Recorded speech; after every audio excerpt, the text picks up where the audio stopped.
Dans une époque où on va essayer d'être toujours plus productif, d'être plus concentré, plus longtemps, on va donc forcément essayer d'optimiser notre temps et de réduire les moments d'inattention. Et ces moments d'inattention, on les connaît tous, c'est lorsqu'on va prendre notre téléphone, ouvrir Twitter, Instagram, YouTube, parce qu'on a reçu une notif, et c'est le moment où on se perd. On commence à scroller, scroller, scroller, on est parti 10, 15, 30 et 1 heure peut-être par jour à scroller sans rien faire. Alors forcément, ça constitue notre veille, on a toujours ce FOMO, cette peur de louper une information, mais cette veille-là, finalement, on peut la faire venir à nous d'elle-même, en venant sélectionner les bonnes informations et en essayant de se délester de tout ce qui n'est pas intéressant. Pour ça, on va créer un brew, un mail brew. Mail brew, donc, c'est une application qui va nous permettre d'envoyer directement dans notre boîte mail du contenu intéressant qu'on a sélectionné de manière quotidienne, hebdomadaire, mensuelle. Finalement, on n'a plus besoin d'aller vers notre téléphone, on oublie les notifications, on oublie les emails qui nous informent qu'il y a une nouvelle newsletter ou autre. Tout ça, on le reçoit à un horaire spécifique qu'on a défini tous les jours, toutes les semaines ou tous les mois. Ça s'appelle Mailbrew, c'est complètement fou. Je te présente ça tout de suite. Alors attrape ton thé, ton café, ton jus de goyave, on est reparti.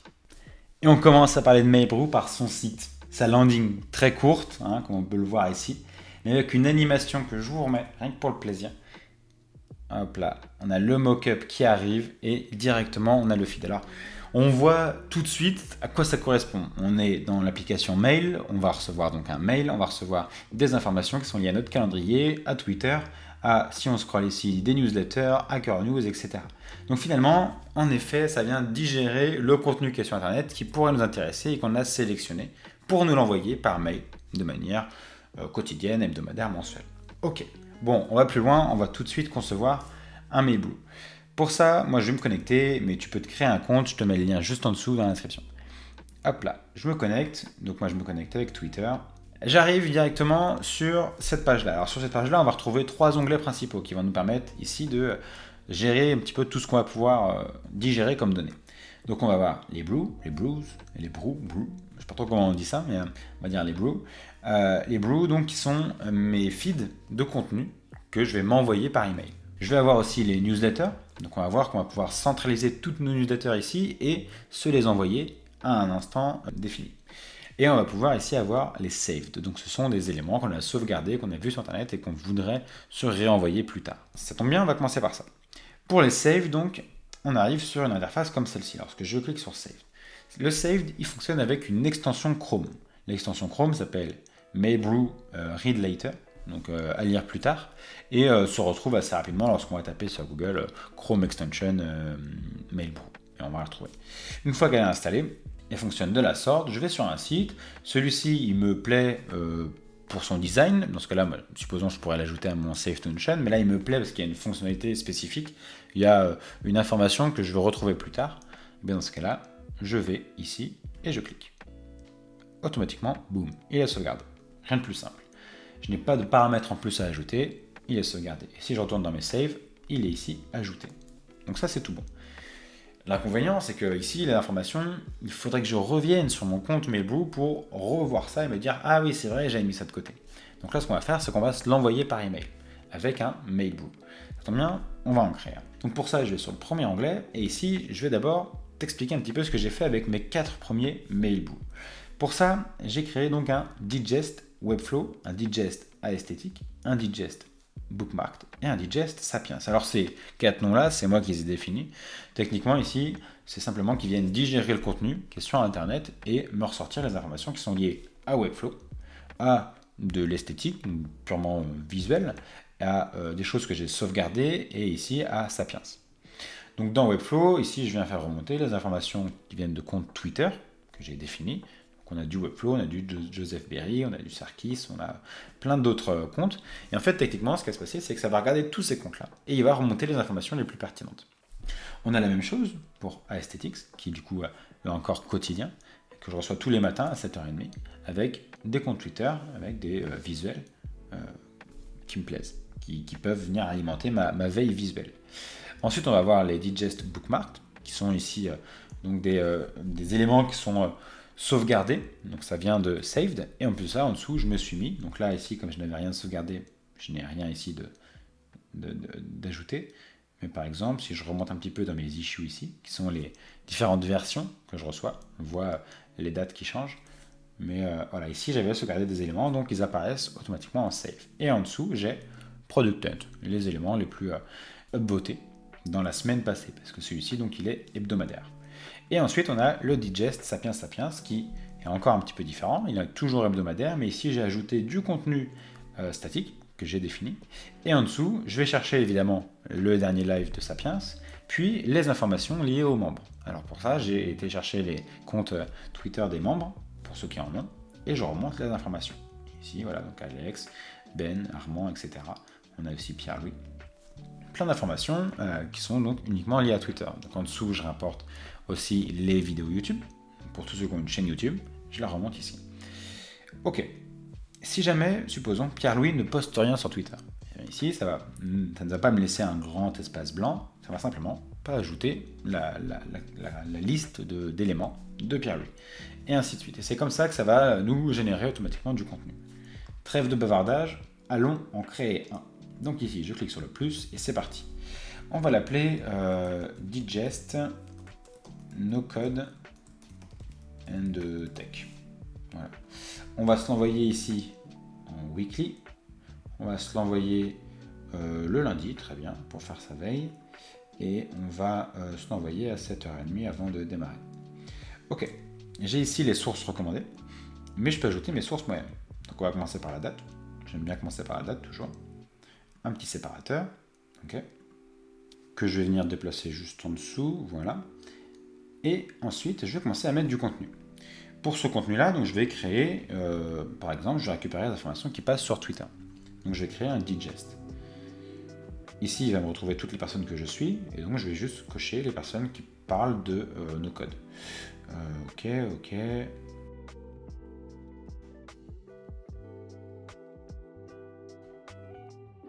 Ok, pas mal de personnes, et je peux en plus en rajouter en cliquant ici. Continue. Et ce qui va se passer, c'est que ça va me créer une liste privée dans Twitter, et ça va me récupérer tout le contenu. Donc là, ça c'est tout bon. Twitter Digest, no code, ok. Et tout bon, parfait. Done. Mon Twitter Digest ici, je lui dis de récupérer tout le contenu. Donc là, ça vient forcément récupérer le contenu le plus récent. Donc chaque jour, évidemment, ça va venir changer. On n'aura pas que Christelle, on aura toutes les personnes dans la liste que j'ai sélectionnée qui ont parlé de no code ou autre. Ok. Ça c'est bon. Et ce que je voudrais faire, c'est aussi ajouter du contenu YouTube. Pour ça, YouTube. Et ici, à la différence donc de Twitter, je ne vais pas cocher plein de pages YouTube, de comptes YouTube, mais je vais cette fois-ci les ajouter à la main. Donc on va dire, je vais remonter les vidéos de contournement s'il y en a. On va les remonter au nombre de 2 sur un layout de 2 colonnes. Okay. Je vais en ajouter un nouveau, on va rajouter auto. Donc là, ça recherche, auto, parfait. Là encore, voilà, maximum 2 par semaine. Et on les remonte. On ajoute un nouveau, on va ajouter Alex, Tourgis, évidemment si je mets que Alex, il va y en avoir beaucoup. Parfait, que 2. No Code France peut-être. Parfait. 2. Et c'est bon.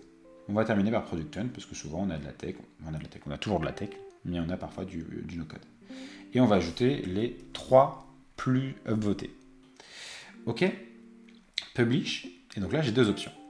Ou je reste en privé, mais je peux ajouter des subscribers, des abonnés, ou alors je passe complètement public, et dans ce cas-là, les gens peuvent s'abonner d'eux-mêmes. Okay. Je vais mettre une petite description. C'est public, c'est tout bon. Je peux l'embed aussi, si je veux l'ajouter sur un site, peu importe quel site, tant qu'on peut ajouter une brique de code, on peut embed. Je vais aller dans Done ici. Et ici, il n'apparaît pas encore. C'est normal, il faut que j'édite la première version, le premier issue. Pour ça, je vais dans Edit Blue, ici en haut à gauche, et je vais faire Generate First Issue. Il a été généré, et donc là, j'ai automatiquement le contenu qui remonte. Et donc ça, c'est la première version pour aujourd'hui. La semaine prochaine, je vais avoir un autre digest avec toujours du Twitter, toujours du YouTube, mais avec des contenus différents. Ok. On a créé ici donc un Brew, un mail Brew. Maintenant, ce qu'on va pouvoir faire, c'est finalement venir aussi centraliser nos newsletters. Parce que c'est bien beau maintenant de ne plus avoir à aller sur Twitter, sur YouTube, etc. pour faire sa veille et finalement s'y perdre. Mais si on a toujours une notification, un email qui pop et qui nous dit tiens, nouvelle newsletter, arrête-toi et lis-moi ça, ben, finalement on n'est toujours pas productif. Donc là, on va encore centraliser toutes les newsletters qu'on va recevoir dans la semaine pour se les envoyer le vendredi en fin de journée. Le plus simple. Pour ça, je vais aller dans Newsletter. Dans Newsletter, on voit qu'il y a ici un élément qui est nouveau, c'est qu'on a une adresse mail qui est attribuée. Cette adresse mail-là, on peut la copier, mais on va pouvoir aussi l'utiliser pour s'abonner à des prochaines newsletters. Et automatiquement, cette newsletter-là va être envoyée à Mailblue, à mon compte Mailblue. Donc ça, c'est pour les occasions futures. Maintenant, pour ce à quoi je suis déjà abonné, on a deux options. Je vais copier quand même, et ici, je vais utiliser la première option, l'option avec Substack. Donc, j'ai finalement un compte Substack, il faut que j'aille sur Visit this page. Okay. Et ici, je vais changer mon adresse email par l'adresse email fournie par Mailblue. Change email. C'est tout bon, je vais avoir mes paramètres ici, l'adresse email, très bien, et ce à quoi je suis abonné. Et je reviens ici. Rien de plus à faire pour Substack. Toutes les prochaines versions de newsletters que je vais recevoir, qui sont issues de Substack, donc des abonnements que j'ai fait via Substack, vont arriver directement dans Mailblue. Maintenant, je vais faire de même pour toutes les newsletters pour lesquelles je me suis inscrit directement avec mon email. Donc pour ça, je vais ici, sur cette deuxième option, qui va me détailler toutes les informations, toute la procédure pour venir faire ça. Mais c'est en anglais. Alors évidemment, je vais t'expliquer ça en français. Première chose à faire, donc, on revient ici et on copie toujours l'adresse mail. Je vais dans ma boîte mail, je vais ici donc dans la partie où je reçois mes newsletters. Ici, j'avais conservé, mis de côté, une newsletter de Alexis Minkela sur le freelancing. Je me garde ça de côté, on va en avoir besoin juste après. Mais avant, il faut que je crée une redirection de ces mails-là vers ma nouvelle adresse mail. Pour ça, je vais aller dans les paramètres, en haut à droite, voir tous les paramètres. Et donc ici, je vais aller dans transfert et pop IMAP. Ajouter une adresse de transfert, coller, suivant. Ici, il va me demander de confirmer. Oui, je veux transférer mes mails à cette adresse mail-là. OK. Et maintenant, il me dit, bah écoute, on vous a envoyé un mail à cette nouvelle adresse mail-là, donnez-nous le code. Pour retrouver cette adresse email-là, ce que je fais, c'est que je vais dans mon onglet recherche et je tape Gmail. Hop, il est là, et automatiquement, je reçois ici le code. Je le récupère, c'est celui d'il y a quelques secondes. Donc c'est bien ça, je colle, je valide. Mon adresse email a bien été validée. Transférer une copie maintenant. Là-dessus, j'ai rien de plus à faire, j'enregistre les modifications. On va prendre ce mail-là spécifique et dire bah, tous les mails similaires qui arrivent de Alexis doivent maintenant aller vers mon Mailblue. Donc pour ça, je clique dessus, j'ouvre. Je vais dans les paramètres à droite, ici les trois petits points, et je vais faire filtrer les messages similaires. Donc là ici j'ai l'adresse email, très bien. Je vais faire créer un filtre, et cette fois-ci je vais donc faire transférer à, et je vais choisir une adresse email.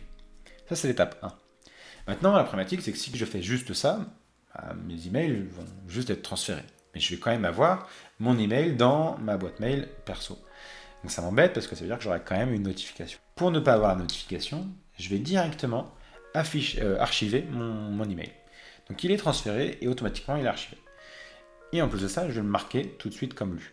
Ça, il n'apparaîtra plus dans ma boîte mail perso. Créer un filtre, c'est parti. Ce filtre-là, si je veux le modifier, je peux retourner dans paramètres, voir tous les paramètres, et en fait, je vais le voir ici, dans filtre et adresse bloquée. Dans filtre, ici, j'ai le filtre que j'ai créé et que je peux modifier. Continuer, et là, je retrouve les mêmes paramètres. Donc ça, c'est bon, mon filtre est bon, et j'ai terminé mon étape. Actuellement, là, je vais devoir travailler un petit peu à l'aveugle. Je vais créer un Mailblue qui regroupe ma newsletter et d'autres informations, si je veux, mais sans en avoir encore reçu, puisque je viens tout juste de faire la redirection. Bon, on va faire ça tout de suite. On va essayer ici, Create a New Brew. Cette fois-ci, ça va pas être un digest, puisqu'on ne trie pas, on récupère tout, et simplement, on va se l'envoyer à un seul instant. Donc là, je vais mettre newsletter and stuff, comme ça. Et ici, je vais faire ajouter une source, newsletter. Et maintenant, donc là c'est tout bon, j'ai rien de plus à faire. Done. Je vais pouvoir voir toutes les newsletters qui arrivent et de Substack et de mes forwards Gmail et des nouvelles newsletters avec lesquelles je me suis inscrit avec l'adresse email de Mailblue.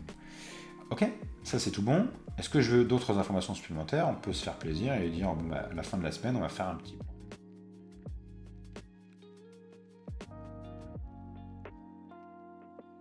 Et je vais me mettre un petit message de fin, donc séparateur encore, toujours. C'est le maniaque en moi qui met des séparateurs entre tout. Et une petite phrase de fin qui dit bon week-end, ciao.